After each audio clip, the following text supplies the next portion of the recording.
நம்ம இன்றைக்கி ஆதிரி ஆர்கானிக்கில் எண்ணெய் கத்திரிக்காய் குழம்பு செய்ய போகிறோம்.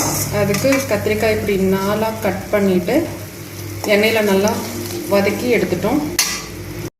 நம்ம எண்ணெய் கத்திரிக்காய் குழம்புக்கு கொஞ்சமாக ஒரு 10 பல் சின்ன வெங்காயம் மிக்சி ஜாரில் போட்டு சும்மா ஒரு ஓட்டி எடுத்துக்கலாம்.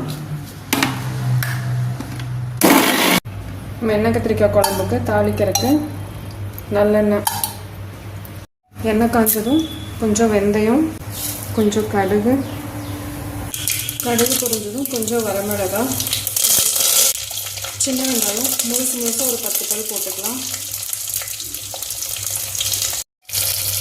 சின்ன வெங்காயம் நல்லா வதங்கினதும் 1-2 அடித்து வச்சுருக்க வெங்காயத்தை போட்டுக்கலாம்.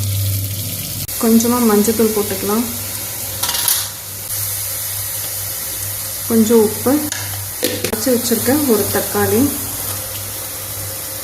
தக்காளி நல்லா வதங்கினதும் கொஞ்சம் பூண்டு போட்டுக்கலாம். நல்லா தக்காளி வணங்கிருச்சு, பூண்டும் நல்லா வணங்கிருச்சு.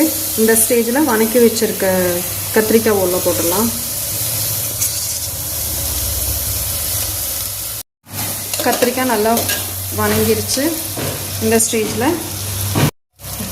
ஆதிரி ஆர்கானிக்கோட ஸ்பெஷல் குழம்பு மிளகாத்தூள், மல்லித்தூள் ஒரு ஸ்பூன் போட்டுக்கலாம். அப்புறம் கொஞ்சமாக தண்ணி ஊற்றிக்கலாம். கத்திரிக்காய் நல்லா வெந்துருச்சு. அந்த மசாலா பொடி பச்சை வாசம் போயிடுச்சு. பெரிய நெல்லிக்காய் சைஸில் கொஞ்சமாக புளி எடுத்து ஊற வச்சு அதை கரைச்சி ஊற்றிக்கலாம்.